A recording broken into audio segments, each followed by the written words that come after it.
नमस्कार, मेरा नाम है राजेंद्र सिंह ठाकुर। दिन है सोमवार, तारीख है 9 सितंबर और आप सुन रहे हैं रेडियो भारती। सबसे पहले हेडलाइंस। सामाजिक न्याय और अधिकारिता मंत्रालय उत्तर प्रदेश के आगरा में राष्ट्रीय समीक्षा कार्यक्रम चिंतन शिविर का कर रहा है आयोजन। भारत में एक किशोर में मिले मंकी पॉक्स संक्रमण के संदिग्ध लक्षण।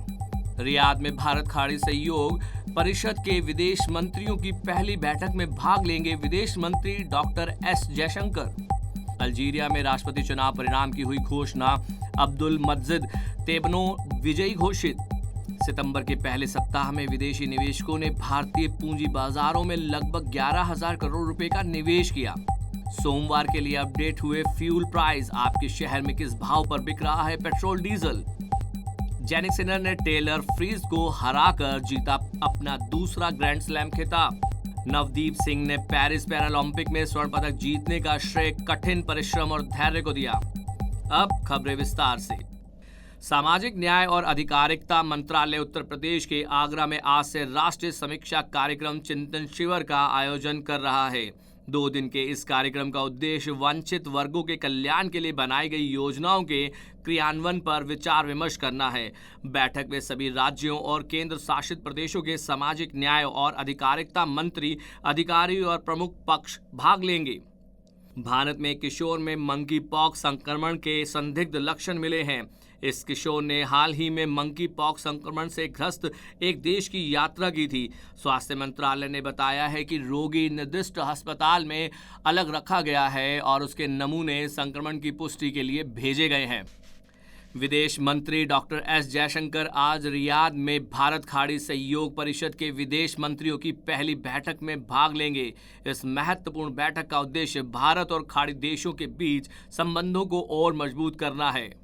अल्जीरिया में शनिवार को हुए राष्ट्रपति चुनाव में अब्दुल मज्जिद तेबनो को विजयी घोषित किया गया है, लेकिन प्रतिद्वंदी उम्मीदवार ने मतगणना में अनियमितता का आरोप लगाया है। आधिकारिक परिणामों के अनुसार श्री तोबिने को 95%, अब्दुल अली हसनी चेरिफ को 3% और यूसेफ और चीचे को 2% वोट मिले हैं। चुनाव में कुल 48% मतदान हुआ था। अल्जीरिया के चुनाव आयोग ने कहा है कि चुनाव में पूरी पारदर्शिता और निष्पक्ष मतदान सुनिश्चित किया गया है। इस वर्ष सितंबर के पहले सप्ताह में विदेशी निवेशकों ने भारतीय पूंजी बाजारों में लगभग 11,000 करोड़ रुपए का निवेश किया है। आंकड़ों के अनुसार 10,978 करोड़ रुपए शेयर बाजारों में और 367 करोड़ रुपए ऋण बाजारों में लगाए गए हैं और इस प्रकार विदेशी निवेशकों ने इस महीने भारतीय पूंजी बाजारों में 11,345 करोड़ रुपए का कुल निवेश किया है। सरकारी तेल मार्केटिंग कंपनियों Indian oil corporation limited, Hindustan petroleum corporation limited और भारतीय पेट्रोलियम कॉरपोरेशन लिमिटेड ने पेट्रोल और डीजल के रेट्स रिवाइज कर दिए हैं। इन कंपनियों ने घरेलू बाजारों के लिए फ्यूल की ताज़ा कीमतें सोमवार 9 सितंबर के लिए अपडेट की हैं। लेटेस्ट अपडेट के मुताबिक आज भी फ्यूल की कीमतों में किसी भी तरह का बदलाव नहीं हुआ है। आज भी पेट्रोल और डीजल पुरानी कीमतों पर ही खरीदे जा सकेंगे। अमेरिकी ओपन टेनिस में जैनिक सिनर ने टेलर फ्रीज को 6-3, 6-4, 7-5 से हराकर अपना दूसरा ग्रैंड स्लैम खिताब जीता है।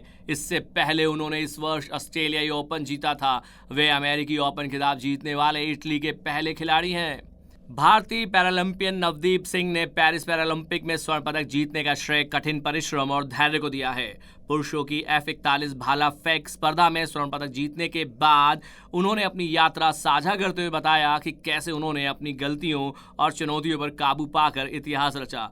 अब हम लेते हैं आपसे विदा इस वादे के साथ, आप बने रहेंगे रेडियो भारती के साथ।